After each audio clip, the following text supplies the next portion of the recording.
ऐसा क्यों होता है कि आप जैसे 95% लोग कंसिस्टेंट नहीं हो पाते? हम लोग discipline, hard work, strategy, perfection, ये सब के पीछे इतने भागते हैं और हार्ड वर्क करते भी हैं, बट ऐसा क्यों होता है कि मतलब लास्ट मोमेंट में जाके हम लोग अटक जाते हैं, या फिर हार्ड वर्क करके भी वो रिजल्ट्स नहीं मिलता है जो हम लोग मतलब जिसके लिए हम लोग एस्पायर करते हैं? उसका सिर्फ एक ही रीज़न है कि एक चीज़ जो मिसिंग है वो है कंसिस्टेंसी। और बिलीव इट और नॉट, ये सबसे इम्पोर्टेंट है। आप डिसिप्लिन में कमी कर सकते हो, आप स्ट्रेटेजी थोड़ी ख़राब हो सकती है, आप परफेक्ट नहीं हो पाते हो, ये सब एक्सेप्टेबल है। कामयाब होने के लिए ऐसा कहीं नहीं लिखा है कि आपको फुल्ली डिसिप्लिन्ड, फुल्ली परफेक्ट, ठीक है, स्ट्रेटेजी एकदम टॉप नॉच होनी चाहिए, बट आपको कंसिस्टेंसी में 100% चाहिए। ये सफलता का मूल मंत्र है और बेसिक चीज़ है। आज जितने भी टॉपर्स या अपने अपने अपने फील्ड्स में जो कामयाब लोग हैं, उनकी आप अभी मतलब सुनोगे लाइफ स्टोरी, या फिर मतलब जो वो लोग संदेश संदेश देते हैं, मैसेज देते हैं सोसाइटी को, तो एक चीज़ जरूर बोलते हैं कि कंसिस्टेंसी मैटर्स लॉट, कि कंसिस्टेंसी मैटर्स अ लॉट।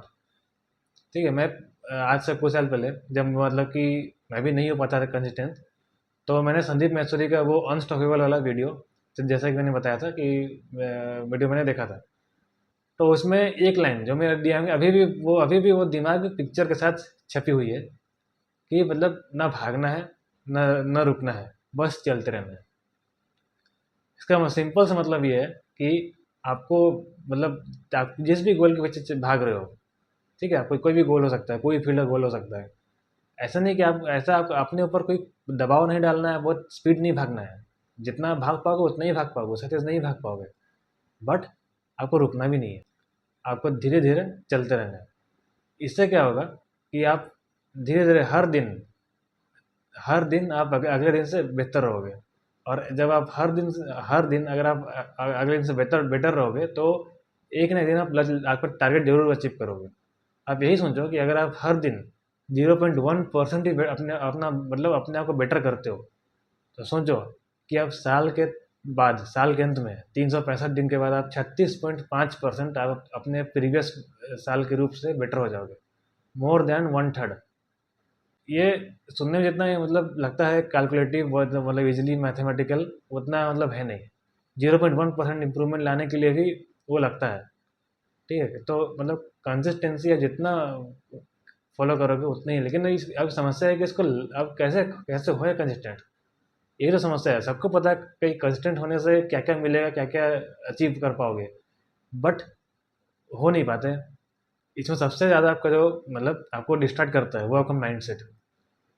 आप जिस टारगेट फॉलो कर रहे हो, आप उसके लिए कितने हंग्री हो, कितने डिजायरेबल हो, कितना वो आपको चाहिए, ये डिपेंड करता है कि आप कंसिस्टेंट आप कितना आप हो सकते हो। अब मान लीजिए एक लड़का जो गरीब है, ठीक है, उसने कोई सपना देखा, ठीक है, तो ठीक है, तो अब उस लड़का को सपने को फॉलो करने के लिए उसको कोई और वजह नहीं चाहिए, क्योंकि वो ऑलरेडी सबसे वर्स्ट प्लेस में है, मतलब इससे बुरा उसके साथ नहीं हो सकता। वो गरीब है, ठीक है, फूड, शेल्टर, ये सब के लिए स्ट्रगल कर रहा है, तो मतलब इससे मतलब वर्स्ट नहीं हो सकता उसके लिए। तो अल्टीमेटली उसको रीज़न मिल जाएगा कि उस टारगेट को पीछा करने का, ठीक है। तो ये उसको एक बूस्ट, उसका जो कंसिस्टेंसी है वो सिर्फ उसको माइंड ही बूस्ट करेगी उसको कि वो कंसिस्टेंट हो जाए। उसको कोई अलग से कोई शेड्यूल, डेली रूटीन या कुछ ऐसा कुछ बनाने की ज़रूरत नहीं है कि उस, ठीक है, हाँ, हैबिट कुछ कुछ वो आपको बनानी पड़ेगी, बट एक बार जब आपका माइंड माइंड माइंड आपको बोलने लगे कि नहीं अब ये करना है, तो समझ जाओ कि अब माइंड आपके वश में है, और अब आपको कोई, आपका जो कंसिस्टेंसी है उसको कोई ब्रेक नहीं कर सकता। अब वही एक एक इंसान है जिसको मतलब जिसको सब कुछ मिला हुआ है बचपन से ही, ठीक है, उससे अगर सेम सपना वो देखे, तो जरूरी नहीं कि वो उसको पीछे ही करे, क्योंकि उसके उसके पास उसको नहीं पीछा करने के 100 वजह होंगे, ठीक है। जैसे उस लड़के के पास उसको पीछा नहीं करने का एक भी वजह नहीं था, लेकिन इसके लिए पीछा नहीं करने के 100 वजह होंगे, ठीक है।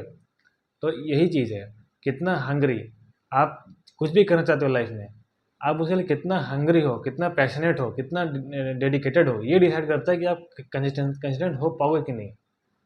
बहुत सारे ऐसे ऐसे लोग हैं जो अचीव करना चाहते हैं, जो जैसे कोई मोटिवेशनल वीडियो देखते हैं तो उनके अंदर भी खून खौलता है, आग लगता है। बट वो मतलब वही मोटिवेशन से होता है ना कि थोड़ा देर तक आपको लेके जाता है, लेकिन कंसिस्टेंसी जो है वो आपको दूर तक लेके जाएगी। तो इसीलिए आप सबसे पहले चीज़ जो ध्यान देनी है कि आप ध्यान दो कि आप अपने पैशन को ही फॉलो कर रहे हो। अगर आप अपने पैशन को उस चीज़ को फॉलो कर रहे हो जिसमें आपका इंटरेस्ट नहीं है, और आप कंसिस्टेंट हो ही नहीं पाओगे, इम्पॉसिबल। तो सबसे इम्पोर्टेंट, फॉलो योर पैशन, अपने पैशन को ही फॉलो करना है। दूसरी चीज़, जब अपने पैशन को फॉलो करना शुरू कर दिया है, फिर उसके बाद आपको बाहरी जो निगेटिव लोग हैं, नेगेटिव चीज़ें हैं, उससे आपको अपने आप को दूर कर लेना है। जो आपको रोकती है, जो आपको एक ऑब्स्टैकल बनती है आपको सक्सेस के पाथ में, उनका को हटा देना है। ठीक है। एंड तीसरी, fine last but not least and सबसे इम्पोर्टेंट, कि कंसिस्टेंसी सिर्फ 1 या 2 दिन का खेल नहीं है। ये मतलब एक ओवर द टाइम, एक ओवर टाइम प्रोसेस है। वो जो कुछ सालों, जो ये कुछ महीने से साल तक भी आपको लग सकता है, 2 4 5 8 साल 10 साल। ठीक है। अब तो ऐसा नहीं है कि आज करना है, आज भर करना है, बस करना है। हाँ, अगर आपको कंसिस्टेंसी होना को ईजी बनाना है तो आप एट ए टाइम एक दिन लो कि आज मुझे कंसिस्टेंट रहना है। ठीक है। अब हमारा जो ब्रेन है वो छोटे टारगेट से जल्दी पूरा करता है। आप बोलोगे कि ब्रेन, अपने दिमाग को बोलो कि मुझे इस महीने कंसिस्टेंट रहना है, तो और वो काफ़ी उसको हेक्टिक लगेगा, टफ लगेगा। बट अगर आप ये बोलो कि आज मुझे रहना है कंसिस्टेंट, ठीक, कंपेरेटिवली काफ़ी ईजी है। ठीक है। तो आप हर दिन, आपको सुबह सुबह ब्रेन को याद दिलाना है कि आज मुझे इतने, आप टारगेट्स आप लिख के रख दो, और इतने टारगेट मुझे करना है और कंसिस्टेंटली मुझे करना है। और इतना, अगर 3 चीज़ों को बस लाइफ में ढाल लो, बस कंसिस्टेंसी आपके पीछे भागेगी।